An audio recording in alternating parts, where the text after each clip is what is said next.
निशु देसवाल की शादी part 4। Guys part 3 में हमने देखा कि हम लोग निशु भाई की शादी के लिए डीजे बुक करने के लिए जा रहे थे कि बीच रास्ते में एक कार वाला कीचड़ में बुरी तरीके से फंस चुका था। मैं अपने गैरेज से एक स्कॉर्पियो को लेके आता हूँ और कार वालों को फिर टोचन करके निकाल देता हूँ। फिर हम यहाँ से रवाना हुए थे डीजे वाले के घर। निशु भाई की शादी में डीजे बुलाने के लिए हम जा रहे थे। काफ़ी खतरनाक यहाँ पे रास्ता भी था और एक ब्रिज था यहाँ पर काफ़ी खतरनाक। हम लोग ब्रिज को पार करके यहाँ पर गांव में गए थे। फाइनली गाइज हम यहाँ पर गांव में पहुँच चुके थे। फिर हम लोग डीजे वाले के घर गए थे। यहाँ पर हमने 2 डीजे को बुक किया था निशु भाई की शादी के लिए। गाइज फिर हम अपनी स्कॉर्पियो को लेके सीधा गए थे निशु भाई के घर। यहाँ से होता है part 4 star. Thank you guys. यहाँ से मैं अपनी स्कॉर्पियो को लेके सीधा निशु भाई के घर जाता हूँ। तो गाइज बीच रास्ते में एक कॉल आता है जो कि यहाँ पर निशु भाई का कॉल था। निशु भाई बोलते हैं, रोहित भाई तुम मेरे लिए एक न्यू थार लेके आना जो कि यहाँ पे शोरूम के अंदर पड़ी है। मैंने शोरूम वाले को बोल दिया है कि वो अपनी स्कॉर्पियो को यहाँ पर दिखा दे। मैंने न्यू थार के सारे पैसे दिए है, तुम अपनी थार को लेके आ जाना।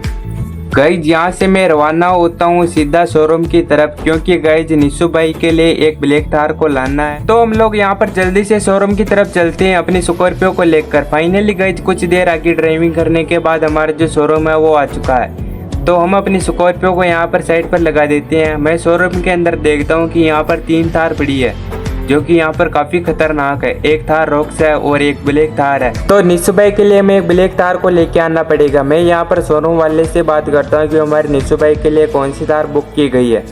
शोरूम वाले भैया यहाँ पर लेफ्ट में ब्लैक थार है वो यहाँ पर बताते हैं। एंड उसके बाद हम लोग शोरूम वाले की बुलेट होती है वो लेके जाते हैं, क्योंकि गाइज हमें यहाँ पर ट्रक वाले को बुलाना पड़ेगा थार को लोड करने के लिए। इसलिए हम लोग जाते हैं ट्रक वाले भैया के पास।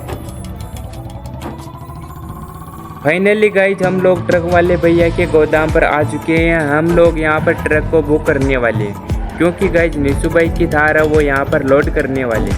ट्रक के अंदर अपनी बुलेट होती है वो यहाँ पर गोदाम के अंदर लेके जाता हूँ। एंड गाइज ट्रक वाले भैया से बात करता हूँ। ट्रक वाले भैया मुझे इस ट्रक को बुक करना पड़ेगा, क्योंकि मुझे अपने निशु भाई के थार को इस ट्रक के अंदर लोड करना पड़ेगा। हमें निशु भाई के घर जाना पड़ेगा, तुम प्लीज़ मेरे साथ चलो। गाइज यहाँ से मैं ट्रक वाले को बुक करके सीधा शोरूम की तरफ रवाना हो जाता हूँ। गाइज मैं अपनी बुलेट होती है सीधा शोरूम की तरफ लेके जाता हूँ एंड यहाँ पर रोक देता हूँ।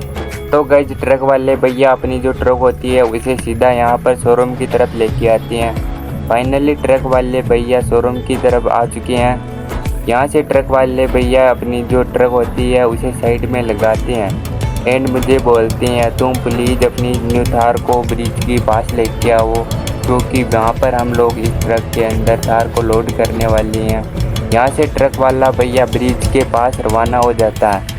मैं अपनी बुलेट लेके यहाँ पर शोरूम की तरफ रवाना हो जाता हूँ। ट्रक वाले भैया अपनी जो ट्रक होती है उसे बे करके ब्रिज के पास लगाते हैं, क्योंकि हम लोग ट्रक के अंदर अपनी निशु भाई की थार को रखने वाली है।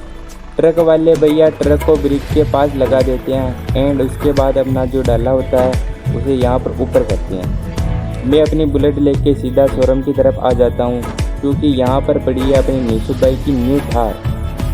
यहाँ पर उसको ट्रक के अंदर लोड करने वाले हैं। तो मैं इस थार में बैठ जाता हूँ। गाइस यहाँ पर हमारी न्यू थार है तो हमें यहाँ पर स्लो चलाना पड़ेगा और हम लोग जल्दी से ब्रिज के पास आ जाते हैं, क्योंकि हम लोग निशु भाई की थार को ट्रक में लोड करने वाले हैं। काफ़ी मेहनत के बाद मैं अपनी निशु भाई की थार को ट्रक में लोड कर देता हूँ। ट्रक वाले भैया को सीधा यहाँ पर निशु भाई के घर पर रवाना कर देता हूँ।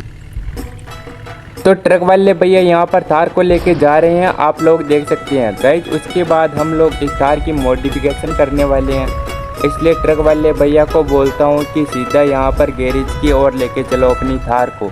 तो ट्रक वाले भैया यहाँ पर सीधा गैरेज की ओर यहाँ पर रवाना होता है, क्योंकि गाइज हमें इस थार के ऊपर निशु भाई का फ़ोटो लगाना है। ट्रक वाले भैया अपनी जो ट्रक की लिफ्ट होती है उसे यहाँ पर ऊंचा कर देते हैं एंड उसके बाद मैं अपनी थार को नीचे उतार देता हूँ। गाइज यहाँ से ट्रक वाले भैया होते हैं वो यहाँ पर रवाना हो जाते हैं अपने घर। तो गाइज हम लोग थार की यहाँ पर मॉडिफिकेशन करने के लिए गैरेज के अंदर लेके जाएंगे अपनी थार को। मैं गैरेज वाले भैया रामू से बोलता हूँ थार की यहाँ पर सारी मॉडिफिकेशन कर दीजिए। इस पर यहाँ पर निशु भाई का फ़ोटो लगा दीजिए और नाम यहाँ पर लिख दीजिए। हम लोग इस थार को यहाँ पर सजाने वाले हैं। तो गाइज आगे का वीडियो पार्ट 5 में मिलेगा। Thank you.